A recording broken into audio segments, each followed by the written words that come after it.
Honorable Presiding Member, I am happy to follow the Minister himself as we discuss the votes on the Ministry of Foreign Affairs. The Minister is an experienced parliamentarian, an able person, and I am glad to discuss a few matters with regard to Sri Lanka's foreign policy while he is present, together with also a very able and dynamic young parliamentarian, the Minister of State for Foreign Affairs. It was rather comical to witness the spectacle this morning as we started the debate. The bickering between the government benches and the main opposition, each trying to absolve themselves from responsibilities they had undertaken in the international arena. Honorable Lakshman Kiriyella blaming President Mahinda Rajapaksa for agreeing with the Secretary General of the UN on the 26th of May 2009 in Kandy, undertaking to inquire into the allegations of human rights violations. And for his part, the Honourable Minister blaming the main opposition when they were in office for co-sponsoring resolution HRC 30/1 before the UN Human Rights Commission. These acts are not acts of certain governments that are in office at a particular point in time. These undertakings are given on behalf of the state. And in the international system, these obligations are taken very seriously. The Minister read out the letter sent in February this year, claiming to withdraw from the co-sponsorship of resolution HRC 31. All of us know that you can't withdraw from an act that is already done. The Minister was heard to say in this House that that co-sponsorship happened without the knowledge of anyone. Not even the President at that time. I want to ask a question. If that be so, how did Sri Lanka co-sponsor resolution 34/1 and 41 several months thereafter, both of which were merely rollover resolutions of 30/1? 30/1 was done on the 1st of October 2015. 34/1 was in March 2017. And 41 was in March 2019. 3 times over. Same contents. And how does the responsible minister stand up here and say, nobody knew about the contents? These undertakings are on behalf of Sri Lanka, of the state. There are serious repercussions if you resile from international commitments. I want to pose another question. On the 29th of July 1987, Sri Lanka entered into an international bilateral agreement with India, commonly known as the Indo-Lanka Accord. Various speakers in this House at various times say various things about this agreement. Would you have, Mr. Foreign Minister, would you have the courage to write a letter to India like you did to the UN Human Rights Council and withdraw from the Indo-Lanka Accord? If you don't, and you haven't done that, over several decades of your party in office, you must honor it. You must honor it. No point saying this was thrust down our throat. If it was thrust down your throat, withdraw. Write a letter to India like you did to UN Human Rights Council. Are you brave enough to do that? If you don't, I'll read out the fundamental principles of the Indo-Lanka Accord, which is still binding on Sri Lanka. It's an international bilateral agreement. First, Sri Lanka is a multi-ethnic and a multilingual society. Two, each ethnic group has a distinct cultural and linguistic identity which has to be carefully nurtured. And three, the northern and the eastern provinces have been areas of historical habitation of Sri Lankan Tamil-speaking peoples. Basic principles laid down at the forefront of Indo-Lanka Accord. You can't resile from that, nor can you even resile from undertakings given to the UN Human Rights Council, not once but 3 times. But more importantly, what President Rajapaksa did before President Rajapaksa did that in May 2009, on the 2nd of March 2009, Honorable Mahinda Samarasinghe on behalf of Sri Lanka said this at the UN Human Rights Council. He says, our national discourse has been dominated for decades by an ethnic issue which requires a political solution as a means to resolve the problem. He didn't say military solution. He said it requires a political solution. On a recommendation of the All-Party Representative Committee, we are able to properly implement the 13th Amendment to the Constitution, which was passed in 1987. Words of your government's minister at that time. And following that, on the 26th of May, this is what President Mahinda Rajapaksa said in a joint communique with the UN Secretary General. President Rajapaksa expressed his firm resolve to proceed with the implementation of the 13th Amendment, as well as to begin a broader dialogue with all parties, including the Tamil parties, in the new circumstances, to further enhance this process and to bring about lasting peace and development in Sri Lanka. Now, why did he do that? Did you now write a letter to the will you write a letter to the UN Secretary General withdrawing from this commitment that your president did on the 26th of May 2009? He said this, not only the implementation of the 13th Amendment, 11 years have passed and it has not been implemented. Your solemn promise, your leaders' solemn promise to the Secretary General of the UN, no less.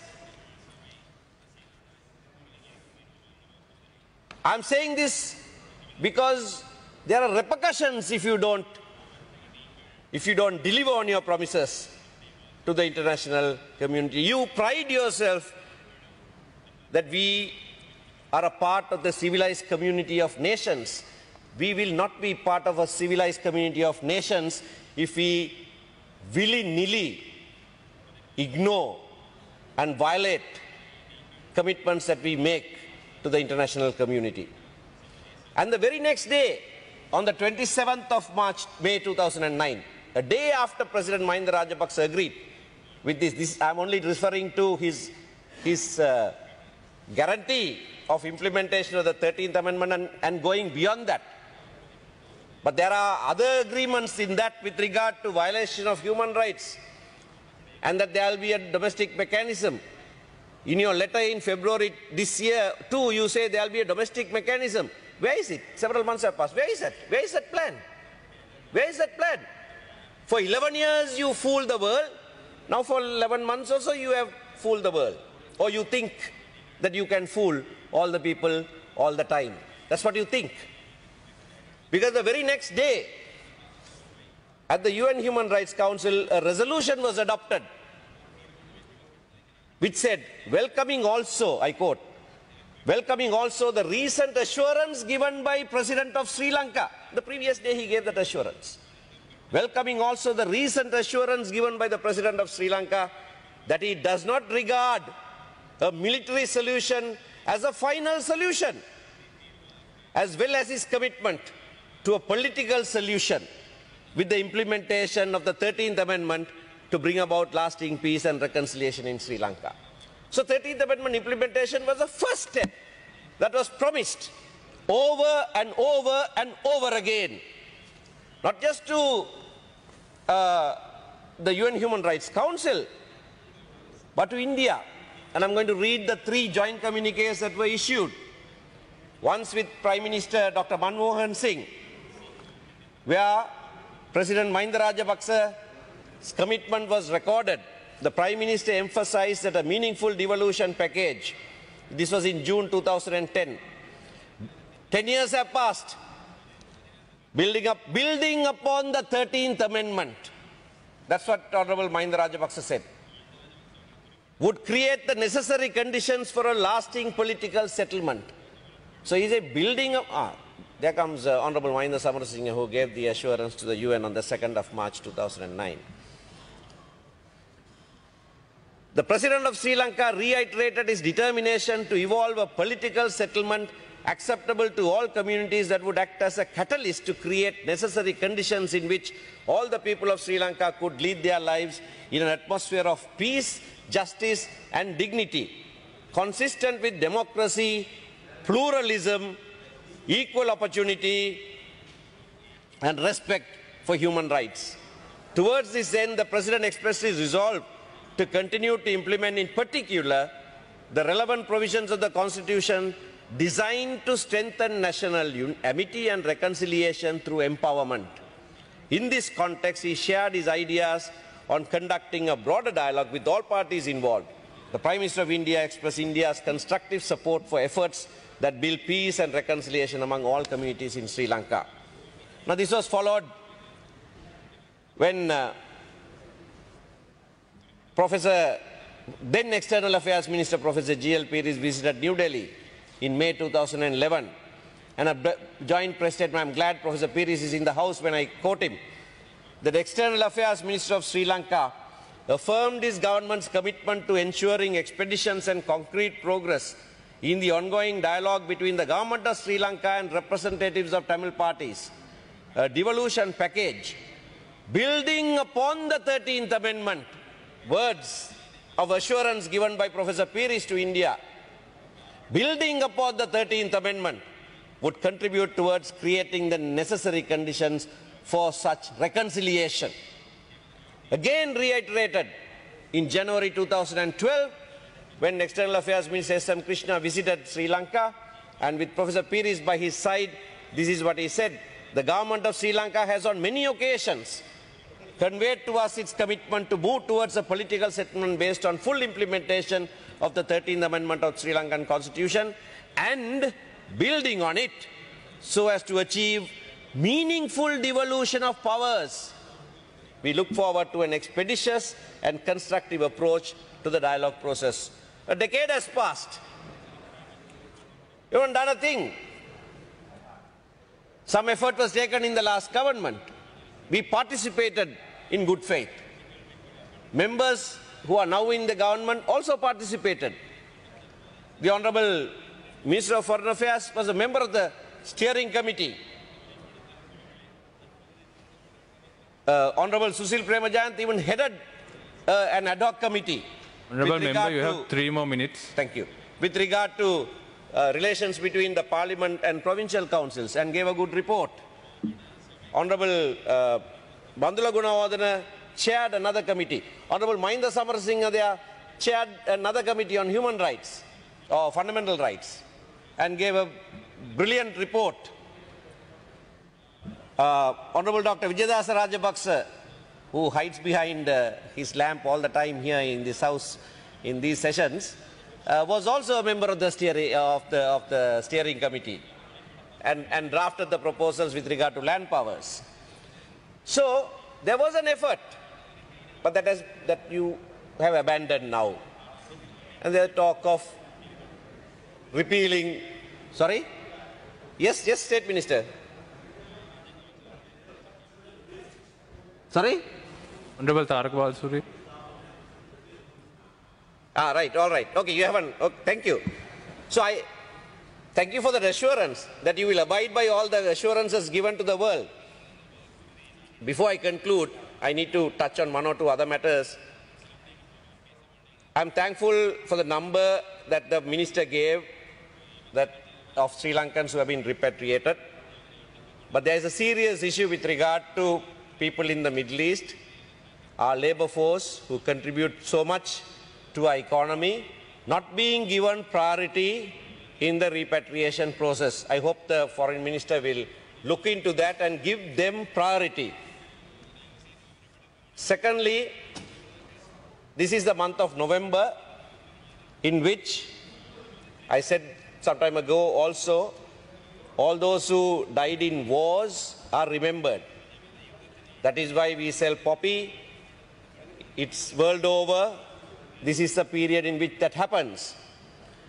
And in Sri Lanka, particularly in the Tamil areas, for the last 3 decades, it has become a custom to remember the dead who fought the war. They may have fought the state, but nevertheless, they are dead, and their families and others have a right to remember them, as they are accustomed to do. The government has taken great exception to this now, suddenly this year, and is flying members of the Attorney General's Department by special helicopters to Jaffna, to Mullaitivu, all over the place. Amid COVID restrictions, when the Attorney General's Department is in an isolated zone, they are flying around all over without being quarantined to oppose and to obtain orders from magistrates preventing mothers, fathers, sisters, brothers remembering the dead. Honorable Member, your time is up. Please wind up. Most unfortunate. Yeah, I'm winding up. Most unfortunate. This. Okay, from Adaikalnathan's time, I'll take 5 more minutes. Most unfortunate, most undignified act by the state. Honoring the dead, remembering the dead is, even in our culture, a solemn affair. To be chasing after people. The other day, I stood with a mother, 83 years old. She has only a shack for a house. Her son died in 1985. And as she lit her lamp, I participated in that event. A solemn occasion. Why are you so worried? Why are you so scared of the dead? Is it because you put them to death in the most brutal manner, violating all the international norms? The other thing is, sovereignty is for all the people. Sovereignty is not to be enjoyed by the majority only. And that must be kept in mind. If the majority only enjoys sovereignty, then you are leaving the other peoples out. You are forcing them to claim their own sovereignty. And that would be your own act. The foreign minister, when he started, he said he wants to give a lesson to Honorable Lakshman Kiriyalla about the fact that India is a union because they have a princely states and they had to all be brought together. I want to ask him about the history of this island. When Europeans conquered this island, was there one state here? Was there one kingdom in this island? No, there wasn't one kingdom in this island. There were 3 kingdoms in this island. And they all fell to Western powers at different times. It was only in 1833, consequent to Colebrook-Cameron Commission report, that for administrative convenience, it was made one country.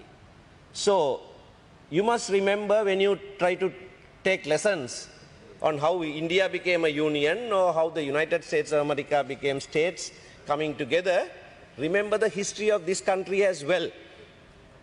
This country consists of different peoples who each have their own rights in international law. Violation of international law is not a domestic matter. You can't hide behind the cloak of sovereignty, state sovereignty. There is nothing called state sovereignty today. Sovereignty is to be enjoyed by the people. You can't hide behind the concept of a state sovereignty and violate international law and claim that it's a domestic matter. No, it is not. You know that very well. So, fashioning the country's foreign policy, you have now gone on reverse gear.